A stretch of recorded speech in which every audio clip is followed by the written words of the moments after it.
Dneska jsme se sešli k příležitosti oslav 650 let obce Čepí. Od první písemné zmínky od roku 1375 až do letošního roku.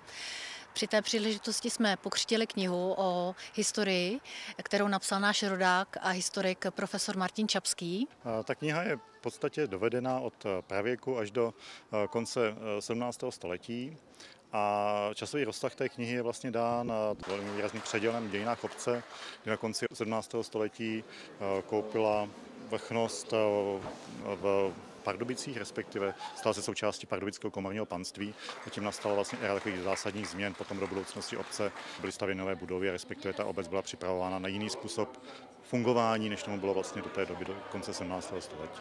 Impuls byl ten, že se blížilo výročí obce, protože nejstarší zmínka je k roku 1375 a shodou okolností jsme se na to téma bavili s paní starostkou poté, co jsem měl před lety přednášku o dějinách obce v době 17. století a vzbudila velký zájem, tak jsme se bavili, že by při nějaké příležitosti bylo možné věnovat čas tomuto projektu a nakonec vlastně i díky podpoře obecního zastupitelstva se podařilo ten projekt dotáhnout do té podoby, v jaké je. No a transformátor ten šel dolů někdy v 73.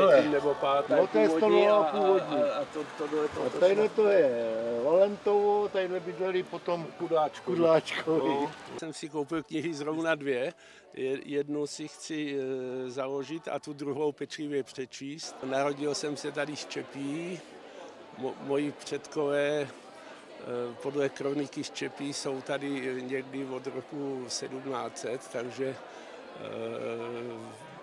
mám tady k tomu trvalý vztah. Jsme tady spokojení. Taky jsme zároveň pokřtili nový znak obce, takže ze 3 ryb se mění na čápa. Nový znak vlastně má v hlavním poli čápa, což bylo znamení dobřenských zdobřenic, které ovšem měli čápa v přirozených barvách na modrém poli. My jsme vycházeli jednak z tradice toho původního znaku obecního, kterého byla zvolena vlastně varianta červeno-stříbrná, jakoby národní barvy červeno-bílá. Čeká nás posvěcení nového obecního znaku a vlajky, symbolů, které nás budou reprezentovat i pro další generace. Požehnej všem, které spojuje toto znamení a tento prapor, aby byli nositeli jednoty, vzájemné pomoci a pokoje. Amen. Proč vlastně mají obce prapory? Protože je to symbol, ke kterému se ty lidi hlásí. Že jsou na to hrdí. Hrdost je důležitá vlastnost v životě člověka. To není pýcha. Pýcha je špatnost, která vede k pádu. Ale hrdost je radost z toho, že jsem udělal něco dobrého.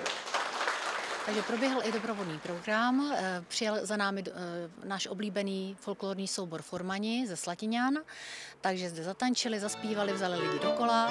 Formani jsou letní páni, když je pěkná cesta, oni sedej našej kroků, bičíkem si tleskaj, ať prší nebo ne, my přece jedeme a my si tu holku píva přece koupíme.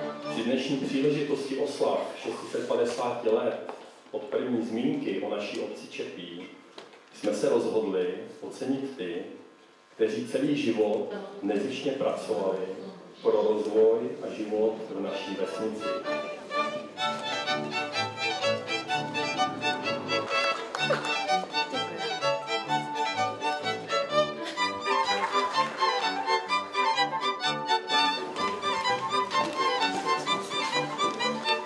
Starostkou Čepí jsem teďka už druhé volební období.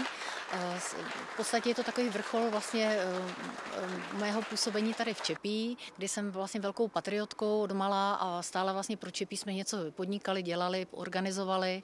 Takže teďka je to pro mě opravdu jako srdeční záležitost, že tady mohu i z pozice starosty něco ovlivnit a přispět k tomu rozvoji té obce.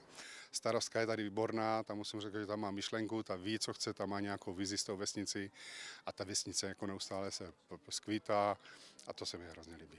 Před 9 lety jsem to koupil a teďka to momentálně jako spravuju. Ta vila je z roku 1909. Rodiny Hrubých, byli to statkáři, tady ale ty taky nejsou úplně prapůvodní.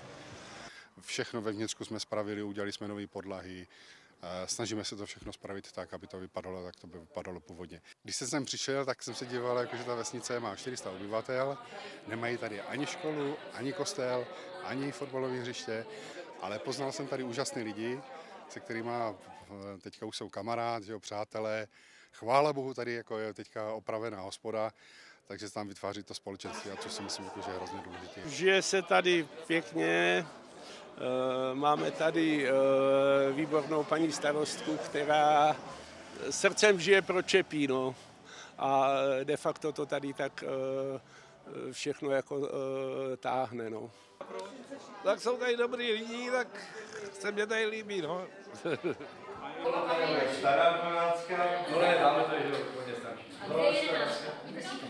Na tuto akci byli pozváni i naši družební přátelé z obcí Ujčov a přilehlých městských částí, jako je Horní Čepí, Dolní Čepí, Kovářov a Lískovec.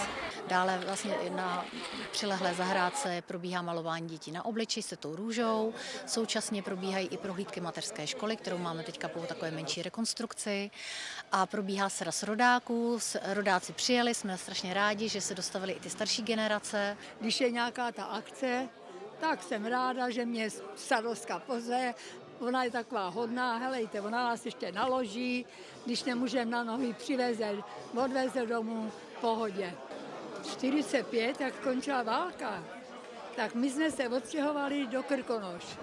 To mě bylo 11 roků.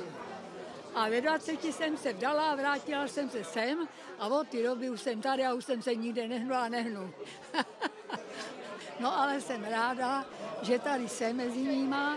Já jsem byla v Sokole, svaz žen jsme tady měli, hrálo se tady hodně divadlo, když jsme chodili do Jezbory, do školy. Já jsem chodila ještě 2 roky dětem do školky číst pohádky. To vždycky říkali, pohádková babička přišla. Jsme hrdí na to, že jsme tady zrekonstruovali spolu se zastupiteli obecní dům, domečky, mateřskou školu, požární zbrojnici, že se tady vybudoval okruh pro turisty, zrekonstruovali se chodníky a další akce, takže obec prokoukla, snažíme se být spravedliví a ve všech částech obce nějakým způsobem přispět ke zlepšení a zvelebení. Připravit, boj.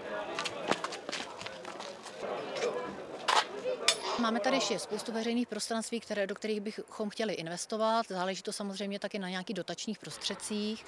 Pro nás je asi velmi významná revitalizace požární nádrže a nátoku k ní, protože jsme velký rybáři a rádi i v tom areálu, kde je požární nádrž, pořádáme různé akce, takže tam by si to velmi zasloužilo jako zvelebit. A pak jsou tady právě jiná veřejná prostranství, kde je potřeba udělat nové komunikace, zvelebit je vlastně podle nějakých studií, které i máme k dispozici a máme je připravené, takže už tu vizi máme. Už všechny lampy v parku svítí, varná sláva, za chvíli půjdeme spát. Později od 17 hodin jsme ještě slyšeli Evu a Hinka, kteří za námi přijeli zdaleka a naši rodáci si vyslechli jejich krásné šlágry. Je čas, jak dříve snívám, dál najednou máš svou moc a proto dál s tebou chci žít, já a noc. Jak rád procitávám, a probouzí pohádce. Mé srdce je zelené, to prázdné se zdá. Já bych byla ráda, aby se lidi měli rádi, aby drželi pospolu, aby byli opravdu hrdí na to, že jsou z Čepí a abych mohla být vždycky pyšná na to, že tady v Čepí jsou ty lidi skvělí, tak jako jsou dneska. Tam trošku ne, tak 3, 2, 1.